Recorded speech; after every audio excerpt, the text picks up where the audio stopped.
everybody, my name's Kyle, and this is Track by Track, music reviews, news, and commentary. This week, Paul McCartney released a new book called 1964, Eyes of the Storm, featuring a collection of previously unreleased photos taken by the Beatle himself. As is typical when a major celebrity releases a new book, McCartney has done some promotional interviews, and one in particular has generated an enormous amount of excitement. Not about the book, though, excitement about the possibility of new Beatles music on the horizon. You've probably already seen the news, so I'll just summarize it here.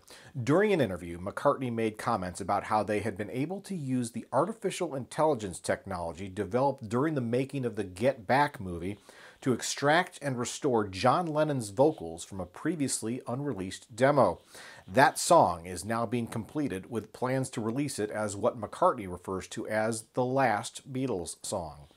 As of right now, the title of the song has not been officially announced, but it is widely speculated the track will be called Now and Then, a recording dating back to 1978 and which the surviving Beatles briefly attempted to restore during the anthology sessions that brought us Free as a Bird and Real Love.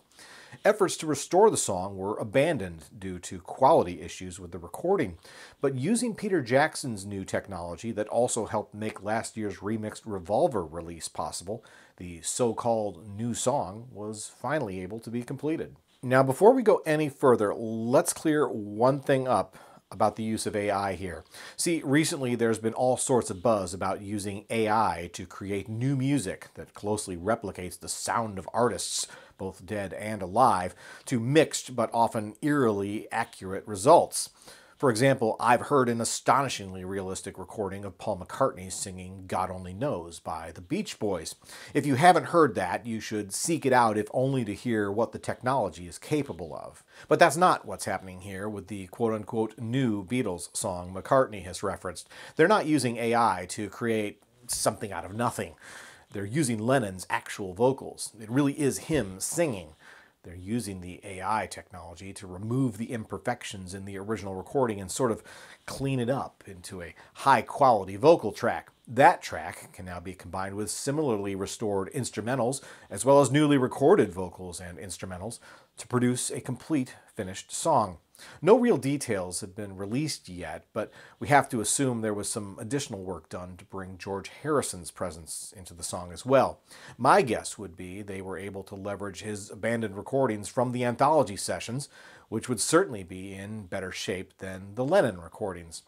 Regardless, modern technology would make it possible to make both Lennon and Harrison sound equally clear in spite of the origins of the recordings. That's something that's been on my mind since we first heard about this new technology when Get Back came out a couple years ago. Peter Jackson is, of course, a renowned filmmaker that has leveraged technology to amazing effect to produce stunning works in both the fantasy and documentary genres. He's predominantly known for his visual effects, but what he was able to do with audio for Get Back was nothing short of revolutionary. Using artificial intelligence software, Jackson's team was able to extract individual tracks of voices and instruments from the original Let It Be film footage in order to present everything as if it had been recorded separately for maximum clarity. That was 2021, almost 2 years before AI would become the cultural and political flashpoint it is today. Then in 2022, that same technology was used to make remixing the Revolver album possible, the results of which seemed to satisfy all but the most stalwart Beatles fans. The implications of what was now possible were mind-blowing. At a minimum, this meant that all of the Beatles' earlier albums could now be similarly remixed or restored. But the potential went beyond the studio recordings. What about the legendary Star Club performances? Could the technology be used to turn those into a respectable live album with previously unimaginable clarity? The possibilities are almost limitless, as illustrated by the fact that we now have a new Beatles song on the way. But let's set aside the Beatles for a moment, because think about it. There's nothing proprietary about this technology that makes it work exclusively on the music of the Fab Four. In fact, when I heard what was possible, I immediately started imagining what could be done with older live recordings of Pink Floyd. If you're a big fan like me, you've probably heard countless bootleg recordings of questionable quality, especially from the 1970s.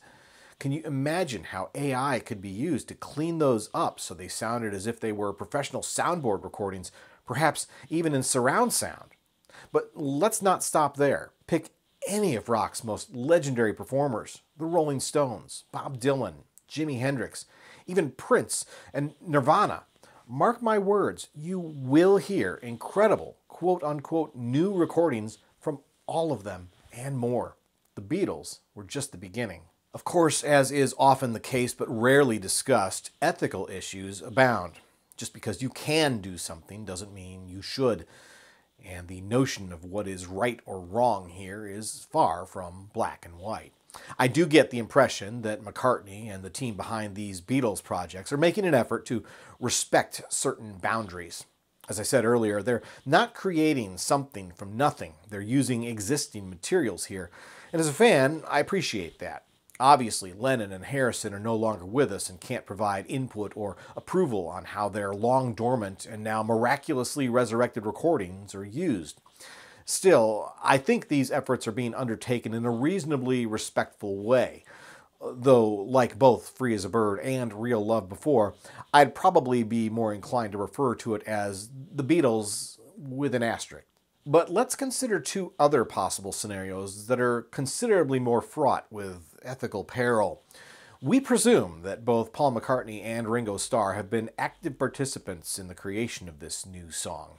They've leveraged existing recordings of both John Lennon and George Harrison for maximum authenticity. But they didn't need to.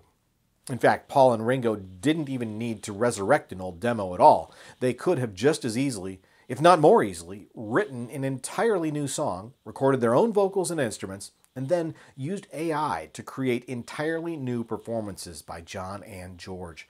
Performances that previously did not exist at all. Something out of nothing.